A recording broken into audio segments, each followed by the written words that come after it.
தென்னாடுடைய சிவனே போற்றி எந்நாட்டவருக்கும் இறைவா போற்றி. அனைவருக்கும் வணக்கம். இந்த காணொளியில் இறப்பில் திருமுறை ஓதுறாங்க இல்லைங்களா?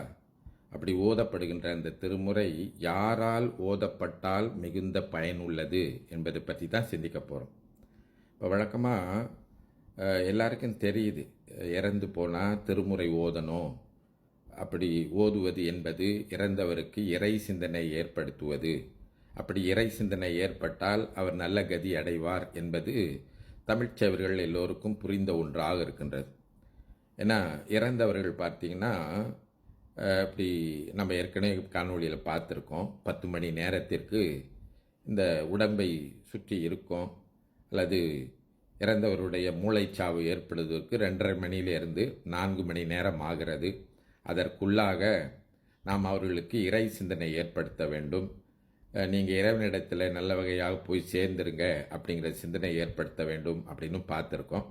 அதுக்கு மேலே 10 மணி நேரத்துக்குள்ளே இந்த உடம்பு முழுமையாக அதனுடைய வெப்பம் நீங்கி குளிர்ச்சி அடைந்து விடும், உடம்பில் இருக்கின்ற 10 வகையான தசவாயுக்களும் வெளியாயிரும் அப்படின்னு சொல்லி அந்த நேரத்திற்குள்ளாக அந்த இறந்தவருக்கு இறை சிந்தனை ஏற்படுத்த வேண்டும் என்பதற்காக நாம் திருவைந்தெழுத்து நமசிவாய என்கின்ற திருவைந்தெழுத்து மந்திரத்தையோ அல்லது திருமுறை பாடல்களையோ நாம் ஒலிக்க வேணும் அப்படின்னு சொல்லியிருக்கோம். அதை ஒன்று நாம் என்ன செய்யலாம், இந்த இசைக்கருவிகள் மூலமாக ஒன்று அதை ஒலிக்க செய்யலாம், இல்லது அருகில் இருந்து பாட செய்யலாம். எது ரொம்ப சிறப்பு அப்படின்னு கேட்டிங்கன்னா, அருகில் இருந்து பாடுவது ரொம்ப சிறப்பு. ஏன்னா இப்போ நம்ம கூட பார்க்குறோம், இப்போ நம்ம வானொலி, தொலைக்காட்சி இதெல்லாம் பாடல்களை கேட்குறோம், ஊடகங்கள்லாம் பாடல்கள்லாம் கேட்குறோம்.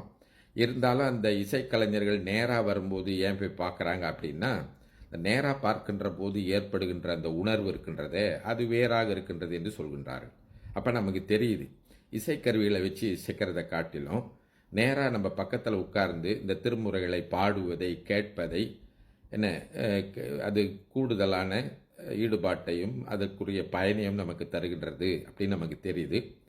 அதனால் ஞானசம்பந்தர் கூட சொல்கிறார், இசை கேட்டு வல்லார் தமிழ் கற்றவர், இசைத்தமிழ் கற்றவர் கேட்டவர் அப்படின்னு சொல்கிறார். இப்போ நமக்கு பாட தெரியலனாலும் நேராக பாடுறவங்கள கேட்டால் நமக்கு இன்னும் கூடுதல் ஈடுபாடு ஏற்படும் அப்படின்னு ஞானசம்பந்தர் திருமுறையில் சொல்கிறார்.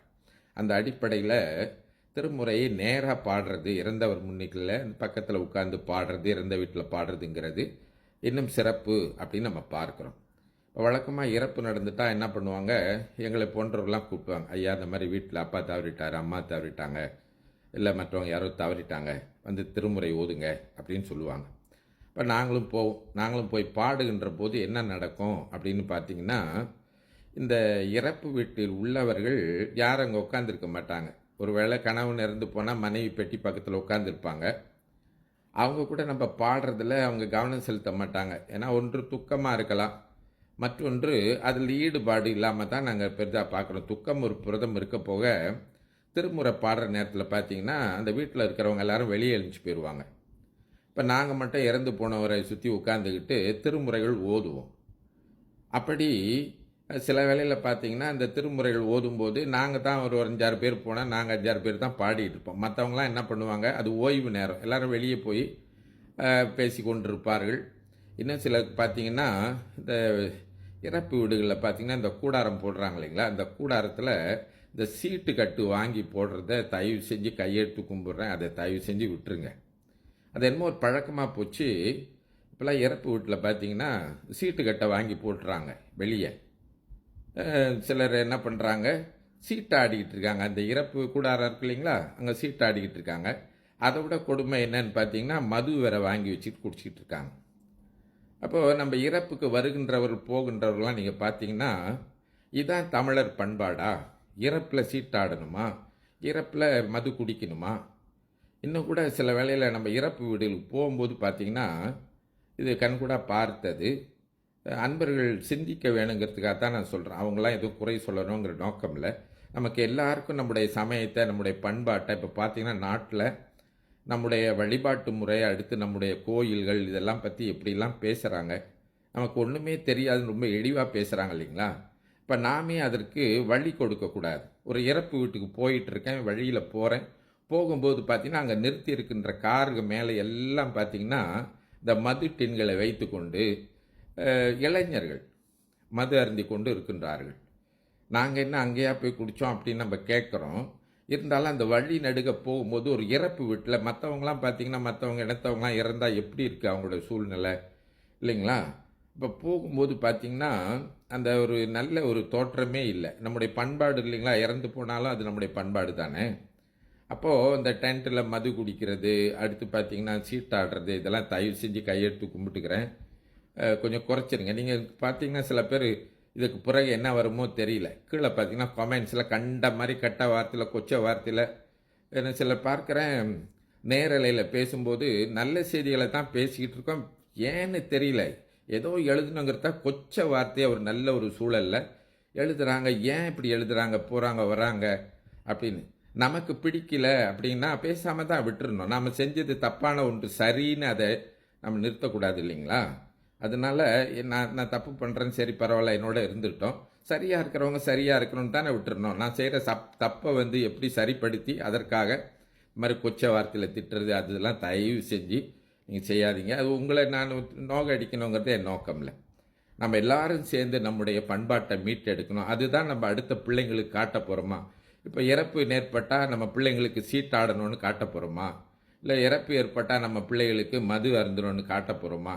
இறப்புனா இப்படித்தான் இருக்கணும் அப்படின்னு சொல்லி, அப்ப அந்த பிள்ளைகளையும் இல்ல கொண்டு வந்து இந்த திருமுறை ஓதுற இடத்துல உட்கார வச்சிருக்கணும்.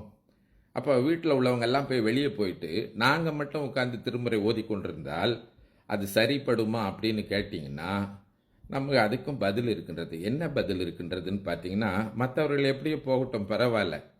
இந்த இறந்தவருடைய உடனடி உறவினர்கள், மனைவி, கணவன், பிள்ளைகள் இல்லைங்களா?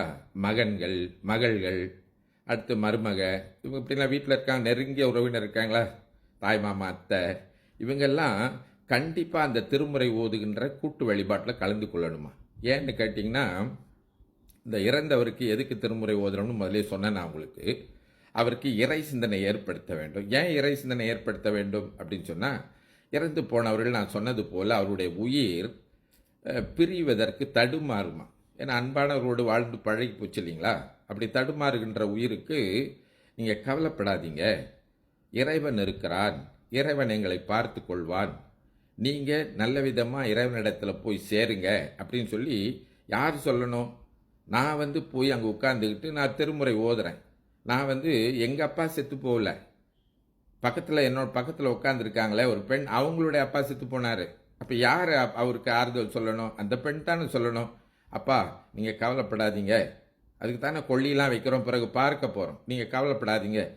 நாங்கெல்லாம் பார்த்துக்குவோம். நம்ம எல்லாம் மாமா எல்லாம் இருக்காங்க, அத்தைலாம் இருக்காங்க, அக்கா தம்பி பிள்ளைகள் எல்லாம் இருக்கிறாங்க. நீங்க கவலைப்படாதீங்கன்னு கூட்டமா உட்கார்ந்து கூட்டு வழிபாடு செய்யணும். எல்லாரும் சேர்ந்து சொல்லணும், நீங்க கவலைப்படாதீங்க. நீங்க இறைவனிடத்தை நல்ல விதமா போய் சேர்ந்துருங்க. நாங்க எங்களை பார்த்து கொள்றோம் அப்படின்னு சொல்லி நாம் அவருக்கு ஒரு உறுதி சொல்வது போல, அவருக்கு ஒரு ஆறுதல் சொல்வது போல, இதாங்க ஆத்ம சாந்தி. ஆத்ம சாந்தினா என்னன்னா, சூடம் எடுத்து சுத்துறது இல்லை, எல்லாம் சடங்கு சடங்கு சடங்குன்னு ஆகிப்போச்சு. சூடம் காட்டுறல, சாம்பிராணி காட்டுறல நமக்கு இருக்கிற அந்த ஆர்வம் இது போன்றவற்றில் நமக்கு இருக்கிறது இல்லை.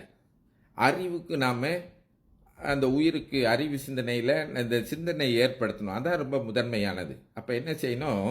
இந்த நெருங்கிய உறவினர்கள் இந்த மாதிரி கூட்டு வழிபாடு செய்கின்ற போது அங்கே இருக்கணும். இப்போ நாங்கள் 5-6 பேர் உட்காந்து போய் தேவாரம் பாடுறது, திருமுறை பாடுறது, நாங்கள் என்ன கச்சேரியா இன்னிசை கச்சேரியா பண்ணுறோம்? இல்லையே. அப்போது அந்த திருமுறை ஓதுகின்ற அடிப்படையான சிந்தனைங்கிறது பலருக்கு இன்னைக்கு புரியல. இந்த திருமுறை பாடுற நேரம், ஓய்வு எடுக்கிற நேரம், நீங்கள் பார்த்தீங்கன்னா இங்கே போவாங்க வருவாங்க, அது செய்வாங்க இது செய்வாங்க, எல்லாம் செஞ்சுக்கிட்டு இருப்பாங்க. நாங்களே போய் தேவாரம் பாடிட்டு நாங்களே வெளியே வந்துடணும். அப்படி இல்லைங்க. அது வந்து நம்முடைய முறை. என்ன முறை? குடும்பமாக கூட்டாக சேர்ந்து இன்னும் வந்திருக்கிறவர்கள் கூட அமைதியாக உட்கார்ந்து, சில வேளையில் பார்த்தீங்கன்னா இந்த திருமுறை பாடுறதுக்கு நாங்கள் எங்கே உட்கார்றதுக்கு கூட இடம் இருக்காது, நின்றுக்கிட்டு பாடிட்டு வந்துடுவோம். முறையாக உட்கார்ந்து, மற்றவர்கள் இறப்பெல்லாம் பாருங்கள் எவ்வளோ முறையாக செய்கிறாங்க. முறையாக அமர இடம் கொடுத்து அவர்களும் அமர்ந்து முறையாக கூட்டு வழிபாடு செய்தால்தான் இந்த திருமுறை ஓதுவதற்கு ஒரு பயன் இருக்கின்றது என்பதை கருத்தில் கொண்டு, தயவு செஞ்சு கடும் சொற்களால் எந்த ஒரு கமெண்ட்டும் எழுதாதீங்க. நல்லதை சிந்திப்போம், நலம் பெறுவோம். திருச்சிற்றம்பலம்.